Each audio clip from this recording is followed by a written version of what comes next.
During the 1970s, Pramukh Sai Maharaj did tireless Vicharan. In 1974, he did a foreign tour to Africa, America, and Europe. Then again in 1977 to 1978, he did 244 days of Vicharan with travels across the world. During all of this Vicharan, he constantly kept in touch with the Yuvak that we were introduced to in the beginning of our Sabha. Pramukh Sai Maharaj made a promise to the Yuvak that he would write to him often. And he did that with 40 letters filled with love, inspiration, and guidance. The Yuvak that we now know as Pujya Yagnavallabh Swami followed those trail markers to the T, and that helped him strengthen both his satsang and the connection with his Guru. So let us now invite Pujya Yagnavallabh Swami to show us the love that he's received in those letters and to teach us how those messages are still applicable today on the trail of life that we are on as Yuvaks and Yuvatis. Pujya Yagnavallabh Swami graduated with an electrical engineering degree from the acclaimed Birla Institute of Technology in Pilani, India. He then moved to New York and later received Diksha from Pramukh Sai Maharaj in the year of 1981. He has been doing Seva in North America since 1996 and currently is the head of BAPS North America. Pujya Yagnavallabh Swami. Swami Narayan भगवाननी जय, अक्षर पुरुषोत्तम महाराजनी जय, गुणातीतानंद स्वामी महाराजनी जय, भगत जी महाराजनी जय, शास्त्री जी महाराजनी जय, योगी जी महाराजनी जय, प्रमुख स्वामी महाराजनी जय, महंत स्वामी महाराजनी जय, प्रमुख स्वामी महाराज शताब्दी महोत्सवनी जय, अक्षरधाम महोत्सवनी जय. The BAPS Mandir in Flushing, New York, was opened in August 1977.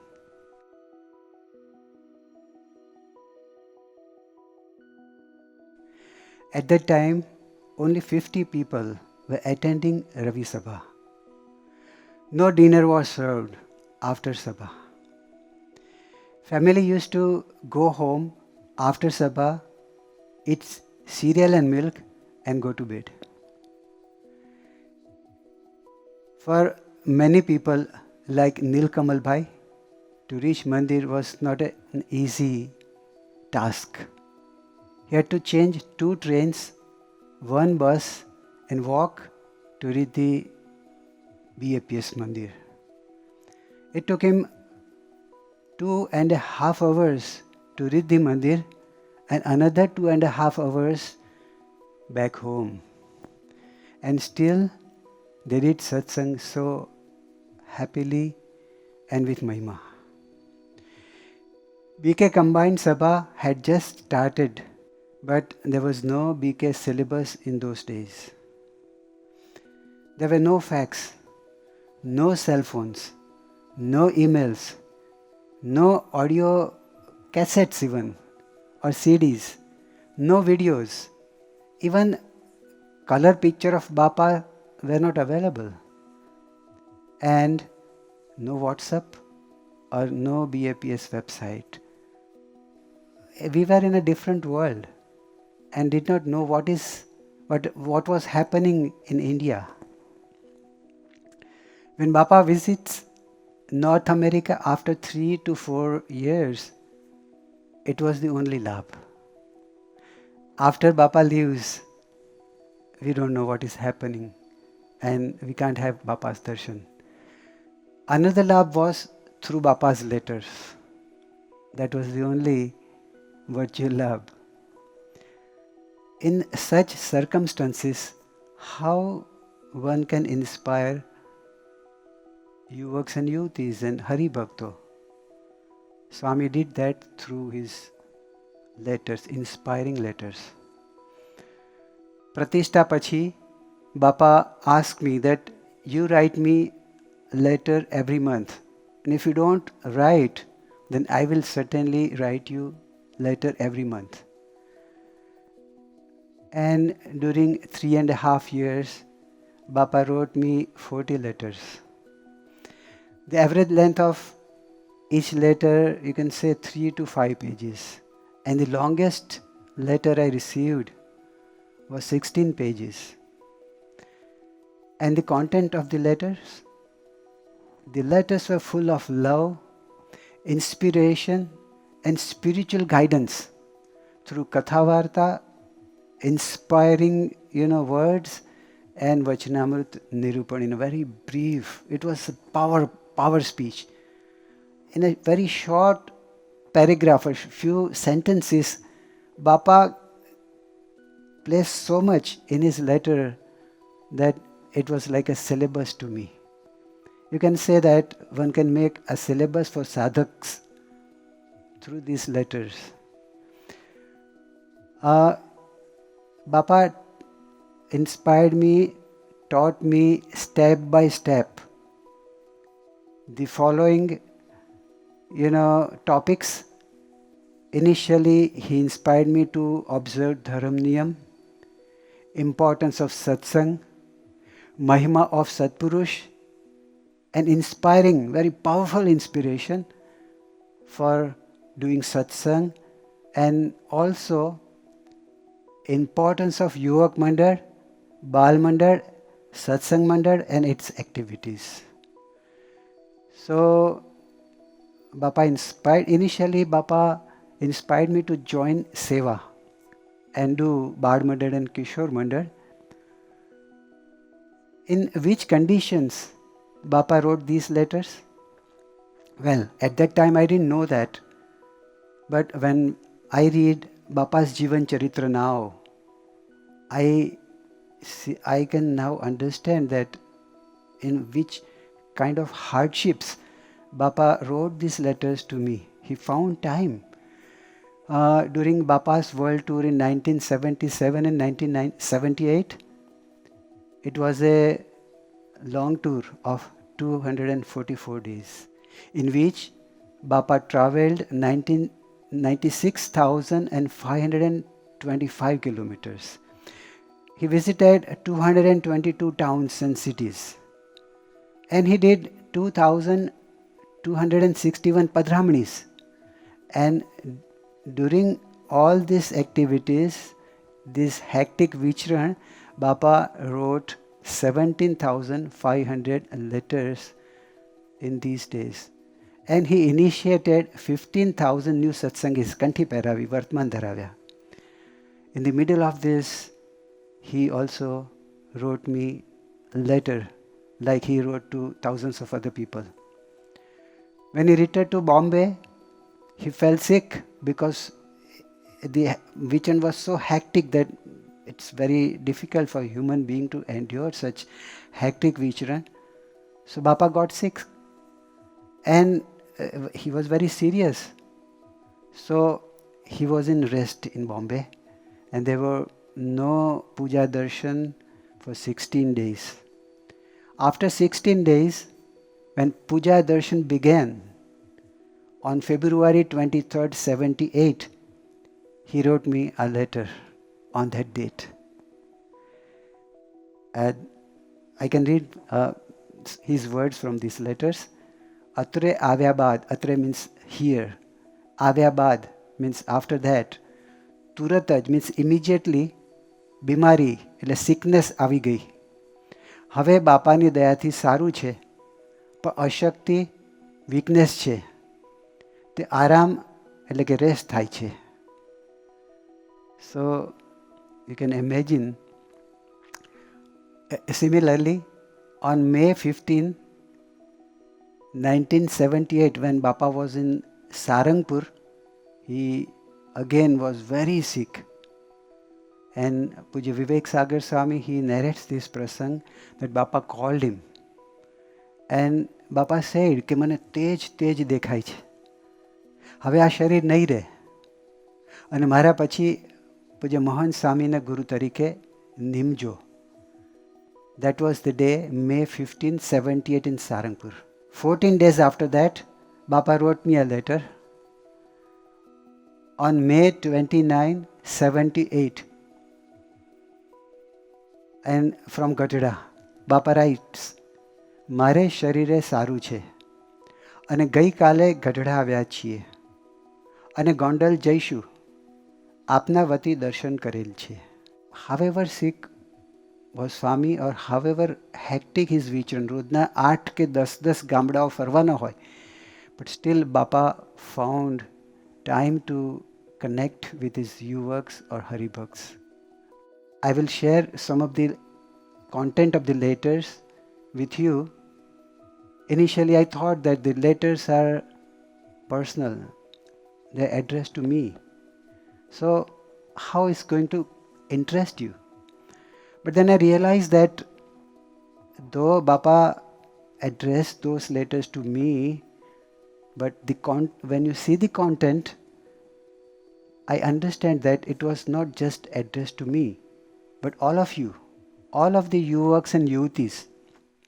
Because in these letters, Bapa addresses his yuvak and he guides and he expresses his wish that how a yuvak of Pramukh Swami Maharaj and Swaminarayan Bhakta should lead his life.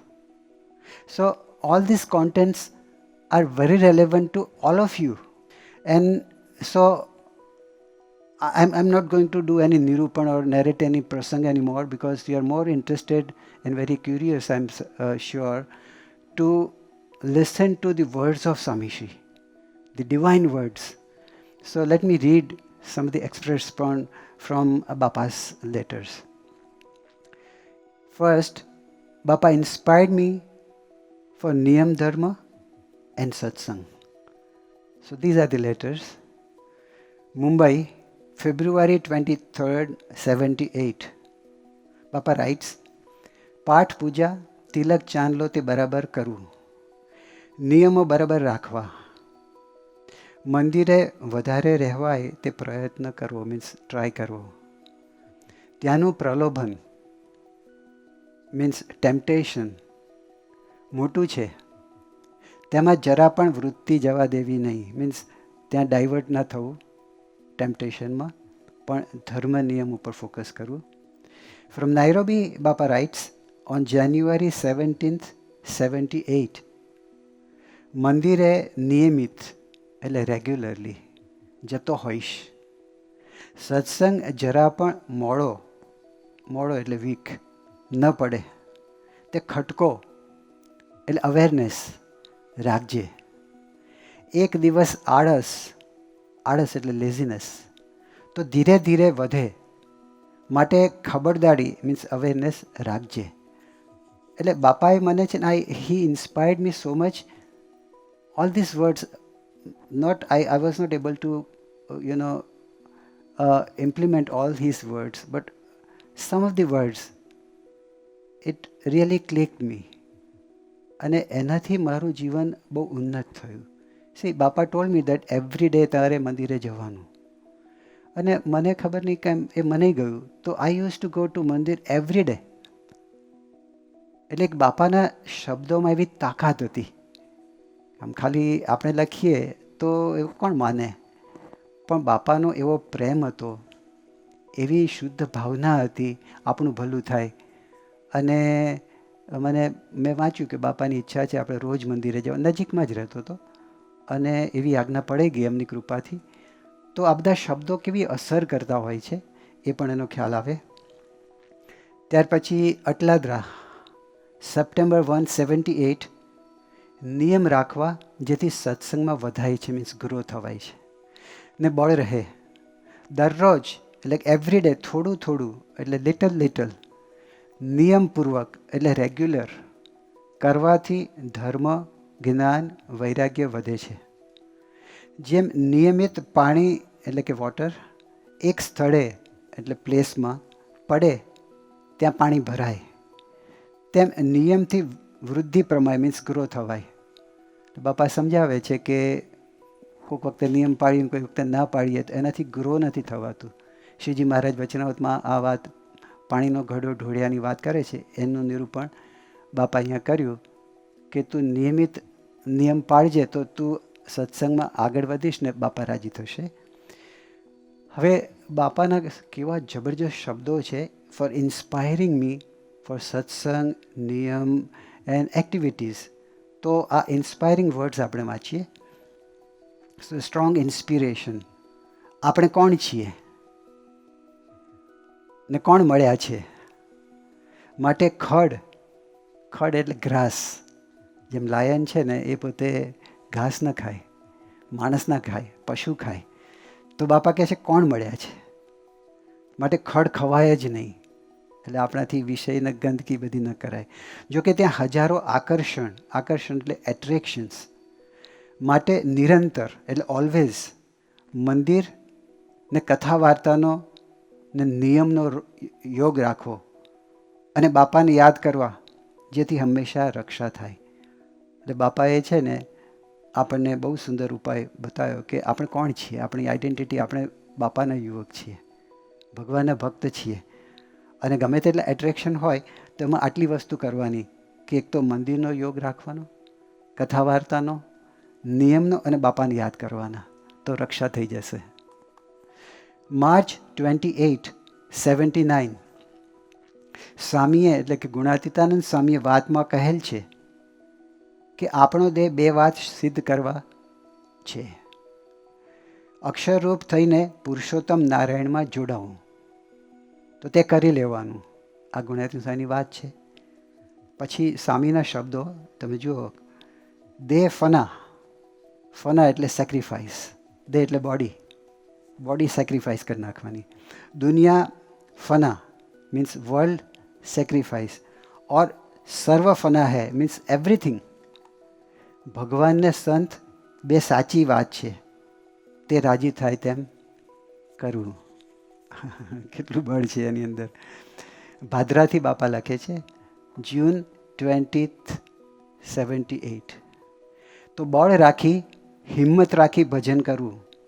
બળ અને હિંમત એટલે courage થી ભજન કરવું. આ શબ્દો તો બાપાને આવે જ કે બળ રાખવું, હિંમત રાખવી. આવો જોગ એટલે કે સમાગમ અને અવસર એટલે ઓકેઝન ફરી મળવો દુર્લભ એટલે રેર છે. માટે મનને મારીને એટલે માઇન્ડને ટોકીને પણ હજારો એટલે થાઉઝન્ડ્સ વિચારો સંકલ્પોને પડ્યા મૂકીને આ જન્મ સ્વામી મહારાજનું ભજન કરીને બાપાને રાજી કરી લેવા. તે દ્રઢ ઉત્તમ એટલે બેસ્ટ વિચાર રાખો. બાપાને રાજી કરવાનો વિચાર છે ને બહુ મોટો વિચાર છે. આપણને મોહન સ્વામી મહારાજ પણ કહે છે, પણ બાપા તે વખતે આ 78માં આ પત્રમાં આ બળની વાત લખી હતી. હવે બાપાએ સત્પુરુષનો મહિમા પણ લખેલો. કારણ કે આપણે તો અહીં આવ્યા ત્યારે તો 1 વર્ષનો જ સત્સંગ હતો, હાવ કંઈ ખબર જ નથી. તે વખતે આવા સિલેબસ પણ નહોતા આવતા. દેશમાં પણ વચનાવત વાંચી જાય, કોઈને નિરૂપણ પણ ના આવડે, કારણ કે આ બધી ટ્રેનિંગ નથી એટલે પુષ્ટિ ન થાય. પણ બાપા પોતે જાતે જ આ વચનાવતના નિરૂપણ કરતા અને આ બધું લખતા. તો સત્પુરુષનો મહિમા, પ્રાપ્તિનો મહિમા, એના ઉપર પણ બાપાએ અદ્ભુત પ્રેરણા આપી છે. કાવીઠા નવેમ્બર 21, 78. શ્રીજી મહારાજે આ લોકમાં પધારી ભક્તોને સુખ આપેલ છે અને હજી પણ પોતાના ગુણાતીત સંત દ્વારા પોતાનું દિવ્ય સુખ આપે છે. એટલે પોતાની વાત બાપા અહીંયા કરે છે કે આ ભગવાનનું સ્વરૂપ એ આ સંત છે અને એ પણ મહારાજનું સુખ આપે છે. ગઢડા સેક્શન 1 27 મુજબ મહારાજ તેવા સંતના દરેક અંગમાં રહી સર્વ પ્રકારે નિવાસ કરી પોતાનું સુખ આપે છે. ભગવાન અખંડ નિવાસ કરીને રહે એ વચનાવત મહારાજ કહે છે. એટલે એ સત્પુરુષ એવા છે કે એમાં સાક્ષાત અખંડ સમ્યક પ્રકારે ભગવાન રહ્યા છે. વડતા 11 મુજબ તેવા સંતમાં દ્રઢ પ્રીતિ એ જ આત્માના દર્શન પામવાનું, મહિમા સમજવાનું સાધન અને ભગવાનના સાક્ષાત્કાર દર્શનનું પણ એવા સંતમાં પ્રીતિ એ જ છે. આ વચનાવતની વાત મહારાજ સ્વામી કરે છે કે આવા સંતમાં પ્રીતિ કરીએ તો આપણને આત્મદર્શન અને પરમાત્માના દર્શનનું થાય. ત્યાર પછી મધ્ય 22ની વાત કરે છે, ગઢડા સેક્શન 222. માટે રાજાનું રાજ્ય તેટલું રાણીનું રાજ્ય. કિંગનું જેટલું પાવર હોય એટલું જ ક્વીનનો હોય એવું કહે છે.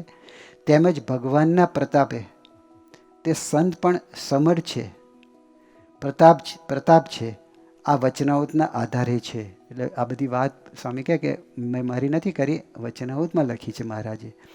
માટે સંતના લક્ષણ છે, તો તેવા સંત તો બાપા આપણને મળ્યા છે, તો બળ રાખીને ભાજન કરવું આ પ્રાપ્તિની વાત છે. કે આ વચનાવૃતમાં આવા ભગવાન જેવા સંત, એની પેટે સેવા, એવા ધારક એ આપણને મળ્યા છે, તો પછી આપણે ભજન કરવું, એમને યાદ કરવા, એમની આજ્ઞા પાડવી.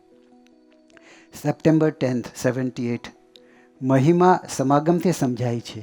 હવે આ બધો મહિમાની વાત તો છે, પણ એ ભૂલી જવાય. પણ ક્યારે યાદ રહે, ક્યારે સમજાય, તો સમાગમ રાખીએ તો. મહિમા સમાગમથી સમજાય છે, માટે સમાગમ રાખવો. જોકે સમય નથી, ટાઈમ નથી બધા પાસે, પણ સ્વામીની વાતો, વચનાવૃતનું વાંચન અને પત્ર લખવાથી સમાગમ રહેશે તો રાજી રહેજે.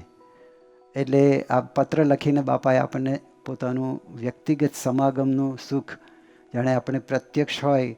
તે વખતે તો આ વિડીયોને બધું કશું હતું નહીં, પણ 20 days લાગતા. અહીંયાથી આપણે લેટર લખીએ એટલે 10 daysમાં બાપાને પહોંચે. અને બાપા આટલું બધું ધમાલ હોય, પણ એમાં તરત જ જવાબ આપે, તો 10 days બીજા લાગે, એટલે યુ હેવ ટુ વેઇટ. એટલે 20 દિવસે 20 days પછી આપણને બાપાનો આન્સર આવે, આપણે લખ્યો હોય પછી. એટલે એ પરિસ્થિતિમાં બાપા આવો સમાગમ, એ પોતે આટલો ભીડો વેઠીને પણ એનો યોગ કરાવતા. ત્યાર પછી આપણા માટે બહુ જ ઇમ્પોર્ટન્ટ વાત છે કે Bapa inspired me regarding the mahima of bal yuva pravrutti. એટલે ઇટ જસ્ટ બિગેન.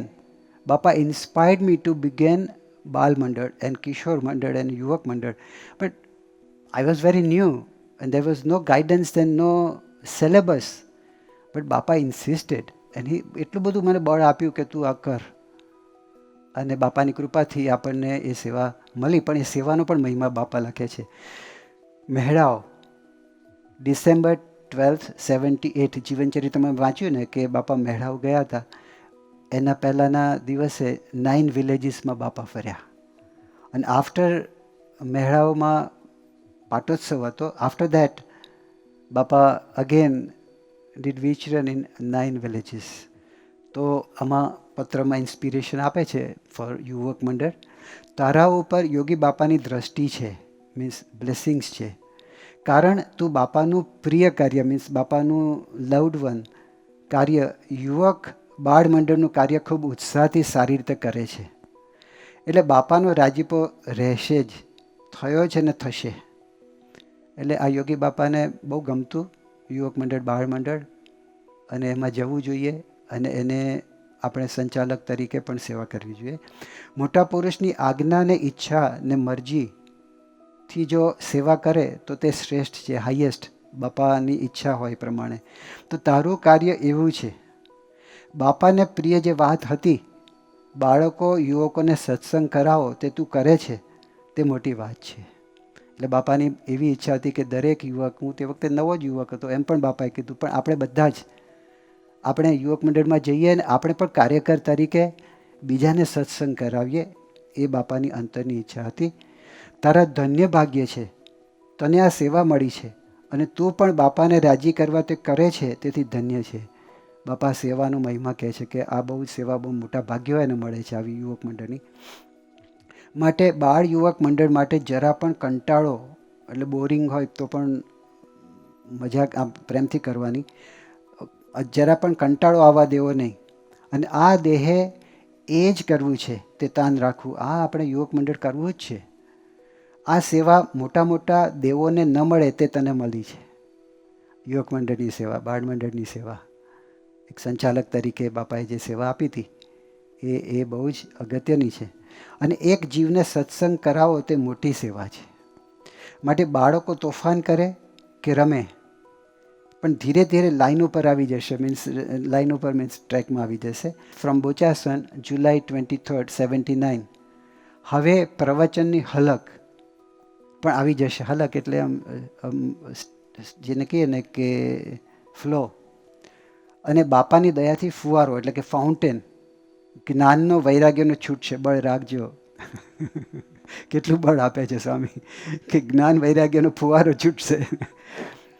પછી ફ્રોમ વિદ્યાનગર જાન્યુઆરી 13th 80 દ્વિશતાબ્દી અંગે કાર્ય ઉપાડેલ છે. એટલે અહીંયા પણ આપણે સંપર્કને બધું કરતા હતા, એનું બાપાએ પ્રોત્સાહન આપે છે, આપણને ઇન્સ્પાયર કરે છે. તો બાપા બોર્ડ આપશે અને બરાબર ઉપાડ કરશો, મીન્સ હોલા ઉપાડ કરજો તમે, દરેકનો સંપર્ક સાધશો, મહારાજ સારું કરશે. બહુ there were very few Indian families in those days. Mailing list we had 80 families. એટલે એટલા જ હતા ન્યુયોર્કમાં તે વખતે. મારો કાર્યક્રમ નક્કી છે, બાપાજી અહીં આવવાના હતા 1980માં એનો, પણ ફાઇનલ કરીને હવે થોડા સમયમાં જણાવશું, તો રાજી રહેજે. જામનગર ઓક્ટોબર 21, 78. રોચેસ્ટર ન્યુયોર્કમાં સમયો સારો થયો જાણી આનંદ છે. તો તે ત્યાં પણ પ્રવચન સારું કર્યું અને કેનેડાવાળાએ પણ સારું પ્રવચન કર્યું. બાપા ઇન્સ્પાયર્ડ કે તે સારું કર્યું. તો હવે તો ભંગાર જ કર્યું હોય, પણ બાપા યોગી બાપા કહેતા ને કે આખા હોલ બ્રહ્માંડમાં ના થયું એવું પ્રવચન થયું એમ. મહિમાની દ્રષ્ટિ બાપાની, પણ આપણા માટે એટલી લાગણી દરેક માટે એ જોવા મળે છે. તો હવે બળ રાખજે બાપાની તારા ઉપર દયા છે, તો થોડો પ્રયત્ન ટ્રાય કરીશ તો જરૂરથી પ્રવચન એટલે સ્પીચ સારું થશે ને કથા વાર્તાનું અંગ પડશે અને વાતો કરતાં કરતાં જ્ઞાન થશે. થોડું ગ્રંથોનું વાંચન, મીન્સ આ બધી જે શાસ્ત્ર એટલે ગ્રંથ વચનાવત વાતો વાંચન અને વાતો કરવાનું અંગ એટલે કે સ્પીચીસ આપણે કથા કરવાનું અંગ પાડીશ તો થોડા સમયમાં સારો પ્રવક્તા મીન્સ સારો કથા સેવક તું થઈશ. ભણતા પંડિત થાય, પંડિત એટલે સ્કોલર, સ્ટડી કરવાથી. લખતા લઈયો થાય, મીન્સ રાઇટ કરવાથી રાઇટર થાય. તેમ વાત કરતાં કરતાં તમામ શબ્દો એટલે વર્ડ્સ આવતા જાય તો તે અંગ જરૂર પાડવું. આપણે બધાને પાડવાની જરૂર છે. આટલું બધું જ્ઞાન આપણે ભર્યું છે અંદર, 10, 15, 20 વર્ષથી આપણે જ્ઞાન મેળવીએ છીએ, તો 5 મિનિટ તો આપણે વાત કરી શકીએ બધાને. એ બાપાની અંતરની ઈચ્છા છે કે બધા યુવકો આવી તો બોલે. અને આવા ઉત્સવ પ્રસંગે કે સમયા પ્રસંગે અગાઉથી મીન્સ ફોરહેન્ડ અમુક તૈયારી કરવી, પહેલેથી તૈયારી કરવી જોઈએ, છેલ્લે આવીને ફેંકાફેંક નહીં, જેથી તે વખતે બોલવામાં ક્ષોભ એટલે કે સ્ટેજ ફિયર ન આવે, કે ધ્રુજારી મીન્સ શિવરિંગ ન થાય, કે વચ્ચે તૂટક એટલે હેઝિટેશન ન થાય. અખંડ એકદમ એટલે કે ફ્લોમાં વાત આવે તો રાજી રહેશો. એકદમ પબ્લિક સ્પીકિંગનો ક્લાસ સામીએ લઈ લીધો. આ તો ડિટેલમાં છે, મેં તમને થોડુંક શોર્ટમાં હું કહું છું કે how to prepare for the કથા અને કેવી રીતે પ્રયત્ન કરવો એ બાપાએ લખ્યું છે. કાવીઠા નવેમ્બર 21, 78. બાપા કહેતા આપણે ખુરશી થવું મીન્સ ચેર થવું. યોગી બાપા કહેતા મહારાજને પધરાવવા એટલે મહારાજ બોલે. કોઈ વાતનું અભિમાન એટલે કે ઈગો કે હો મેં સરસ પ્રવચન કર્યું એવું નહીં.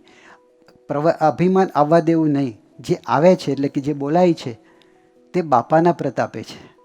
આપણે તેના દાસના દાસ થઈને રહે જે સત્સંગમાં, ભક્તિ તેની ભલી માનીશ રાચીશ તેના રંગમાં. આ બાપાનું બહુ જ દાસત્વ આ કડી બાપા બહુ બોલતા, એ લખ્યું છે.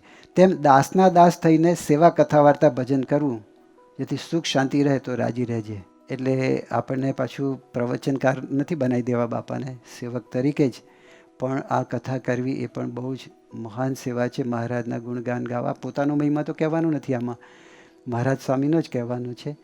તો કોકને ઉગશે એટલે આ વાત હંમેશા આપણે જે બાપાનો અત્યારે શતાબ્દી મહોત્સવ છે, કેટલા બધા પ્રસંગો આપણે બાપાના સાંભળ્યા છે.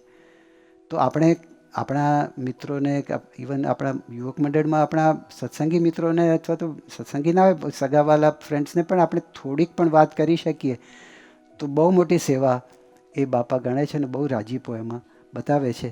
તો આ એ ખરેખર થોડાક જ અહીંયા ઘડીએ પેરેગ્રાફ્સ આપણે લીધા છે. તો આવા ભીડાવાળા વિચરણમાંથી પણ આવો ટાઈમ કાઢીને બાપાએ ભીડો વેઠીને આવા અદ્ભુત પત્રો કે જેમાં હૃદયનો પ્રેમ અને બળ અને ઇન્સ્પિરેશન એ બધું સિંચ્યું છે બાપાએ, ઇન્સ્પાયર કર્યા છે. તો બાપાના આપણે કોટી કોટી વંદન. આપણે એમનું ઋણ કોઈ દિવસ ચૂકવી શકીએ નહીં.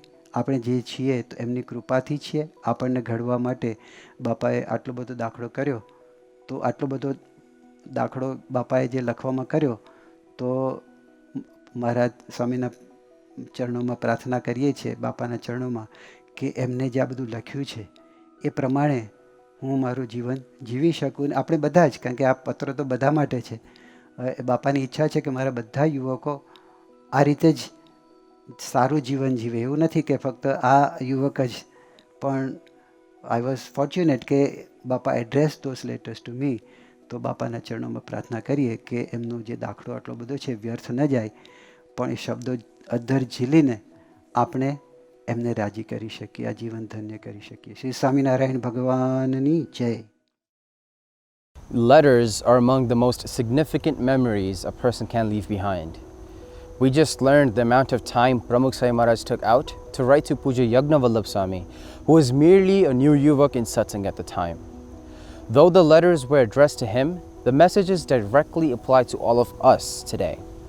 Through the katha and the letters, we understood the importance of Niyam Dharma, received words of inspiration, imbibed the glory of the Satpurush, understood the need of doing seva, and recognized the importance of Kathavarta. Now, let us focus our attention to Pramukh Sai Maharaj as he further elaborates on the mahima of Kathavarta.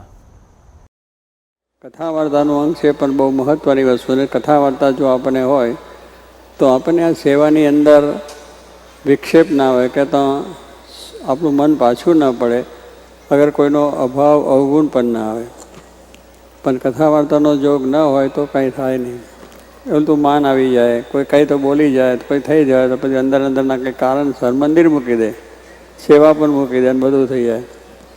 સેવા એ ઉત્તમ વસ્તુ છે, અને એમાં થાયની પણ સાથે આ કથા વાર્તાનું પણ, એટલે યોગીજી મહારાજે એ પણ વાત કરી છે કે એવો કોઈ સેવા કરો છો પણ એની સાથે થોડુંક આ જ્ઞાન થાય, સમજણ થાય, એટલા માટે કથા વાર્તા પણ છે. એટલે રવિવારની સભાની અંદર કે વડીલોની સભા થઈને સત્સંગ થાય છે, એમ યુવકોને પણ એમની સભાઓ હોય, એમાં બધી વાતો થાય તો જ્ઞાનની દ્રઢતા થતી જાય, અને એમાંથી ખૂબ સારું બળ મળે. ત્યાંનો સ્વામી કહે છે કથા વાર્તા તેના જીવમાં ન હોય એને વૃદ્ધિ ન થાય.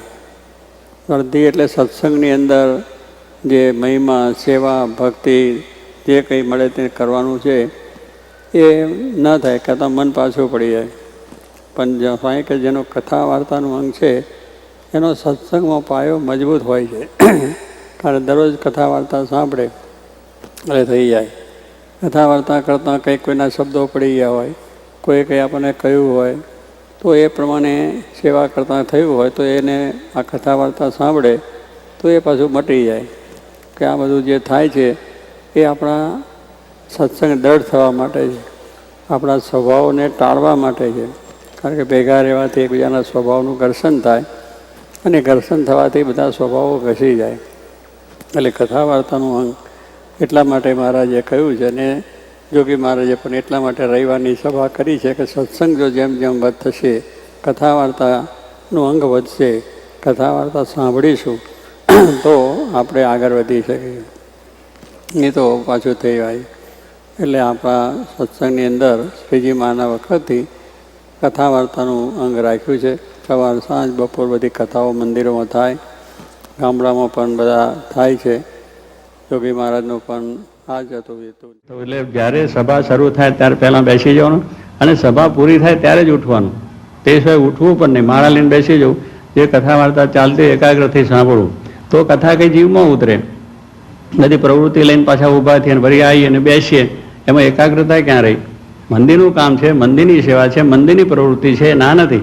પણ આ કથાની અંદર તો એ બધું મૂકીને બેસી જવાનું, તો આપણે એકાગ્રતાથી ભગવાનના વચન સંભળાય, અને જે કંઈ આપણી અંદર આ જે કંઈ આપણા અંદરના એકબીજાના અવગુણ અભાવ છે એ જાય.